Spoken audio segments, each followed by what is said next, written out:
Since they tell us x plus 4 is a factor, then we know that x equals -4 is a 0 or an x-intercept. And that means that if we plug in -4 for x, we would get 0 for y. Because any x-intercept, so let's say -4, really means you have -4 comma 0. And that's really why we make that 0. It's essentially like when you start out and have f of x equals x plus 4, and we make that f of x, aka y, 0, we're finding the x-intercept. So let's go ahead and plug in -4 everywhere we have an x, and we'll make y, which they call g of x, 0. Now it might not look like it, but because a, which is our kind of like our x or unknown, is to the first power, we could actually use solver here. So let's do so, and then I'll show you how to do it by hand.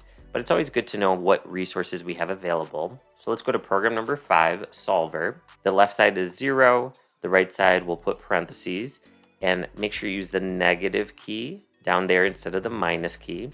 So -4 to the, which is the caret symbol right above the division sign. So to the third, minus x, parentheses, -4 squared, minus, so I just use a regular minus sign there, 17 times -4 plus 12. And we get our answer is 1. That being said, I could do this by hand. -4 cubed is -64.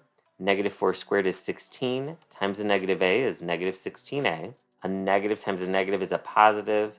That gives me 68 plus 12. I'll go ahead and combine like terms. That gives me +4, +16. And then at that point, I'll move the 16 over, divide by -16, and I get 1.